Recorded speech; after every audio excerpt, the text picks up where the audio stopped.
Just walk me through what happened that day you went in for an appointment with Dr. Tyndall. Yeah, so I kind of already talked on the racist things that he said in the first consultation that I had. And again, he was pressuring me to get,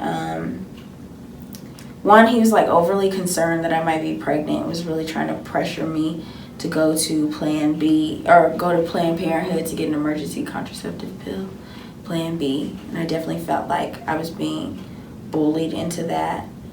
And then he was also pushing me to get an IUD, Marina, which hadn't been tested on women who hadn't been pregnant for very long. And he was like skimming through all the other birth control options just to tell me like, no, this is your best option. Again, like this bullying. And then saying like, okay, well, you need an examination in order to get this. We can hook you up tomorrow, whatever. So I set up the appointment, and then I think really all of the awful things that ultimately happened in the examination room are disclosed more in depth in the LA Times article, and I definitely prefer not to go into the explicit details of that. I think there are a lot of different aspects of this case that need to be drawn out. So, like, his racism is not just like what I experienced. It's also this fetishization of certain races, and then also like having these dehumanizing conceptions of other races. And it's a very complicated issue that I think does not just have one single narrative. And I think that media's push to just make it about one thing, one man who had this one specific fetish and that was it, is not enough and doesn't do enough to properly address all of the ways that he was messed up, and how the university was messed up in being compliant in knowing the extent of how this man thought and behaved. So I think that it's complex, and that there's space for so many people to speak out about their narratives, which is why I'm here to speak on the specific situation of racially gendered oppression that I face as an African American woman.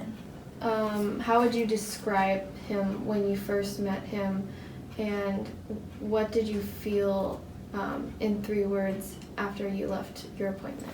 So I would definitely say he's creepy and awkward. And then, like, I was just uncomfortable and kind of upset afterwards.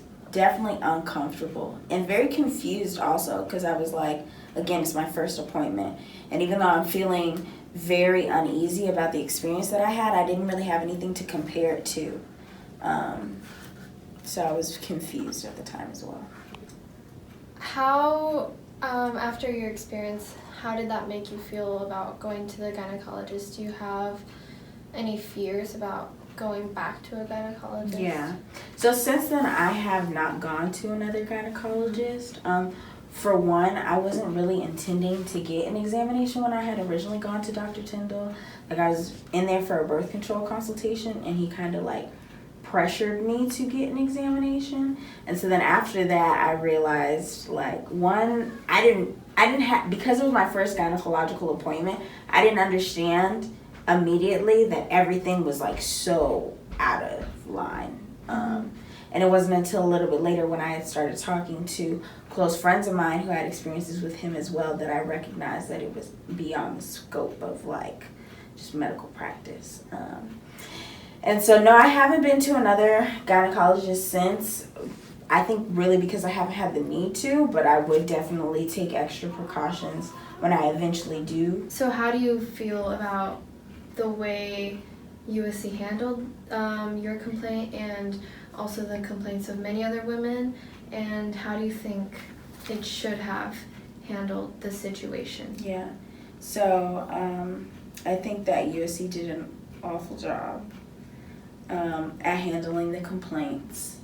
Again, like, they had known and had on record how this man was racist and sexually harassing women since before he was even hired as the full gynecologist, like I said, in 1988. So for them to not only hire him despite those complaints then, but to also keep him as a full gynecologist, again, despite additional complaints.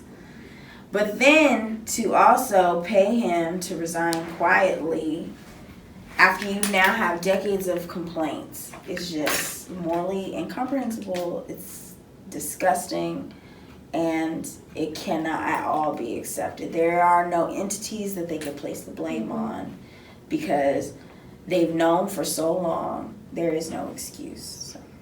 Like, what do you want the result of this scandal to be? Like, how do you want it to affect women? How do you want it to affect institutions like USC? So, again, I really hope that everyone is held accountable, but also for USC to serve as an example for other universities, that they cannot continue to turn a blind eye to the issues that their students face, that they have to come to terms with it and work to address those things. And I hope that through this case, although I know that USC is not an isolated incident, but that it works to ensure that other universities don't behave in this type of manner, and that other people hopefully won't have to endure and face things like this the same way. I hope that this situation and even me speaking out could potentially encourage others to speak out about the issues that they face. And I think that by bringing it all to light, we can properly address it. And again, make sure that it doesn't happen to other people in the future.